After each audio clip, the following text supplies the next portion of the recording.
आज हम दिखाएंगे तुझे कि बड़ों की क्या हैसियत होती है। ऐसा क्यों कर रहे हो? मुझे छोड़ दो, मुझे जाने दो।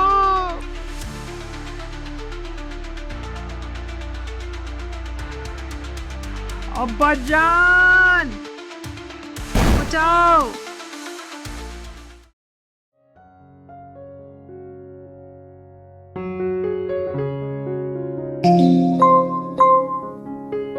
अब्बा जान, गजब हो गया।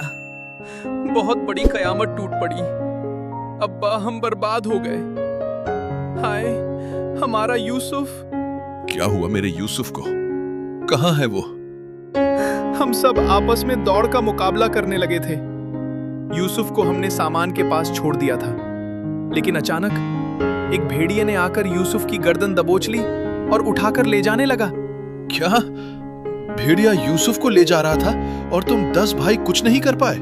हमने बहुत कोशिश की यूसुफ को बचाने की, मगर हम उसे बचा नहीं सके। भेड़िया उसे खींच कर ले गया। देखिए, ये रही उसकी खून से सनी कमीज। तुम सब झूठ बोल रहे हो। सच सच बताओ, क्या किया तुमने मेरे यूसुफ के साथ? हमें मालूम है आप हम पर यकीन नहीं करेंगे, चाहे हम कितने भी सच्चे क्यों ना हो। कैसे यकीन दिलाएं आपको? ये कैसा भेड़िया था कि यूसुफ को खा गया और कमीज कहीं से फटी नहीं? नहीं, ये झूठ है। यूसुफ को भेड़िए ने नहीं खाया, बल्कि तुम्हारे नफ्स ने तुम्हारे लिए इस घिनौने काम को आसान बना दिया। मैं यूसुफ को तलाश करूंगा। यूसुफ, यूसुफ, मेरे बच्चे, कहां हो तुम? यूसुफ, अरे यूसुफ, यूसुफ बेटा, कहाँ हो?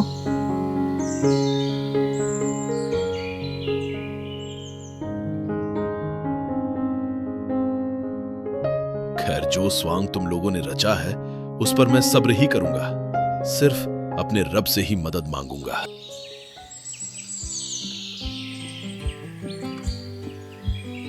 हमारा पनहारा किधर है? जी, मैं हाजिर हूँ। जाओ, उस सामने वाले कुएं से पानी निकाल कर लाओ। काफिला प्यासा है, आगे का सफर भी लंबा है। अरे कोई मदद को पहुंचो, मुझसे डोल खींच नहीं रहा है। कोई भारी चीज फंस गई है। मुबारक हो भाई लोगों, मुबारक हो। यहाँ एक बेहद खूबसूरत लड़का है। क्या नाम है तुम्हारा? यूसुफ। कहाँ के रहने वाले हो? कनान का। इस कुएं में कैसे पहुंचे? मैंने सच बोला तो मेरे घर खानदान की बदनामी होगी। अगर झूठ बोला तो अल्लाह नाराज होगा। क्या करूं? बताते क्यों नहीं? कुएं में कैसे पहुंचे? मेरा कुएं में पहुंचना मेरे रब की हिकमत और तदबीर के मुताबिक था। उससे ज्यादा मैं कुछ नहीं बता सकता। तुम्हें डर नहीं लगा इस अंधेरे कुएं में? जनाब, जिसके दिल में अल्लाह पर ईमान का नूर हो, उसके लिए बड़े से बड़ा अंधेरा भी रोशनी बन जाता है। अजीब लड़के हो तुम। मुसीबतों से गुजर रहे हो, फिर भी माथे पर कोई शिकन नहीं। जनाब, जिसे अपने रब की तदबीर पर भरोसा हो, उसके दिल में घबराहट नहीं ठहरती। और जिन लोगों ने तुम्हारे साथ जुल्म किया, उनसे कोई शिकायत भी नहीं? इंसान की असली पहचान उसके अच्छे दिनों से नहीं होती जनाब, बल्कि उस वक्त होती है जब उसके पास शिकायत करने की 100 वजूहात हों, फिर भी वो सब्र करे, यानी हिम्मत के साथ डटा रहे और अपने रब का शुक्र अदा करे। बेटा, तुम्हारी जगह कोई और होता तो टूट चुका होता। जो अपने रब से जुड़ जाए, उसे हालात आजमाते जरूर हैं, मगर तोड़ नहीं पाते। ये कोई मामूली लड़का नहीं है, बहुत सहीन है। इसे काफिले में छिपा लो। मिस्र के बाजार में अच्छे दाम मिल जाएंगे इसके। यहां से जल्दी चलो, कहीं कोई इसको लेने वाला ना आ जाए।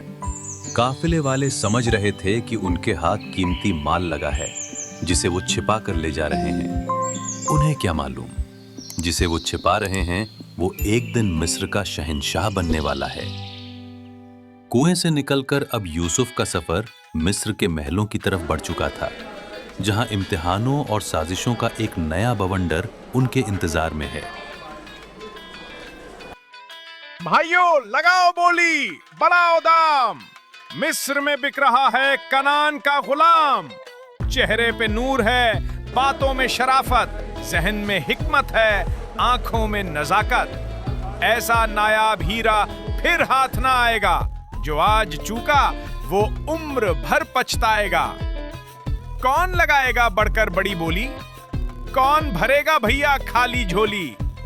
अरे भैया आओ आओ नजदीक आओ, दुनिया का सबसे नायाब हीरा ले जाओ। राजघराने का लड़का लगता है। इसकी आंखें देखो, जैसे कोई राज छुपा हो। अल्लाह पर भरोसा रखो, वो तुम्हें वहां ले जाएगा जहां तुम्हें होना चाहिए। रब की हिकमत बंदे की चाहत से बहुत बुलंद होती है। इसका चेहरा बताता है कि ये कोई आम गुलाम नहीं है। नाम क्या है तुम्हारा और किस मिट्टी से आए हो? नाम यूसुफ है। कनान की सरजमीन से हूँ, जहाँ ज़मीनें तो बंजर हो सकती हैं मगर लोगों में हिकमत पाई जाती है।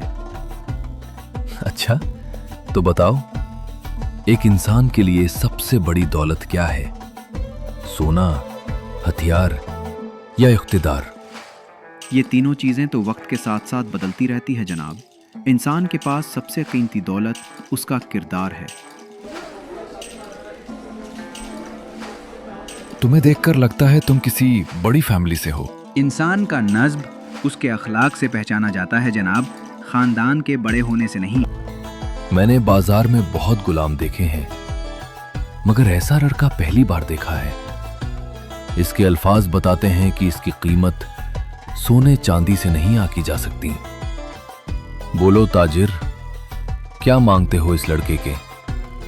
जनाब, नायाब हीरा है, जो मुनासिब हो दे दीजिए। ये पकड़ो और खुश हो जाओ। अरे वाह, इस लड़के की तो हमें वो कीमत मिल गई जिसकी हम उम्मीद भी नहीं कर रहे थे। अरे जनाब, आपने ये क्या किया? इस लड़के की इतनी बड़ी कीमत चुका दी। माना कि लड़का खूबसूरत चाक चौबंद है, मगर इतनी रकम में तो 4 गुलाम खरीदे जा सकते थे। तुम लोग सिर्फ इसका जाहिर देख रहे हो। मैं इसके अंदर छिपा इल्म और हिकमत। इसकी जगह बाजार नहीं, मिस्र का महल है। मैंने इसे खरीदा नहीं है, बल्कि इसे इसका मकाम दिया है।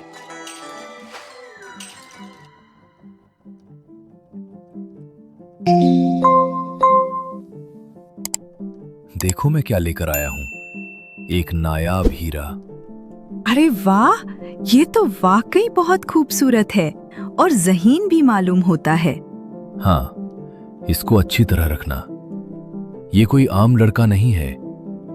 देखना, ये आगे चलकर हमारे लिए बहुत फायदेमंद साबित होगा। हो सकता है हम इसे अपना बेटा ही बना लें। यूसुफ अलैहिस्सलाम धीरे धीरे जवान हो रहे हैं, किताबें पढ़ रहे हैं, हुकूमत चलाने के उसूल, फैसले लेने और इंसाफ करने के कानून सीख रहे हैं। घुड़सवारी, तलवारबाजी और मैदान जंग के तौर तरीके सीख रहे हैं। महल के लोग इनके बारे में क्या कहते हैं सुनिए। वाकई इस लड़के की चाल भी शाहाना है और बातें भी। इसकी आंखों में दानिशवरों जैसी चमक है। इसकी पर्सनैलिटी में अजीब सा अट्रैक्शन है। यूसुफ, ये इतनी सूझबूझ और फैसला करने की सलाहियत तुम्हारे अंदर आई कहां से? ये सब मुझे मेरे रब ने अता की है। अल्लाह मोहसिनीन को ऐसे ही नवाजता है। ये मोहसिनीन कौन होते हैं यूसुफ? जो अपने हर काम को लगन से करे और अपनी हर जिम्मेदारी को हुस्न व खूबी के साथ अंजाम दे, वही मोहसिन है।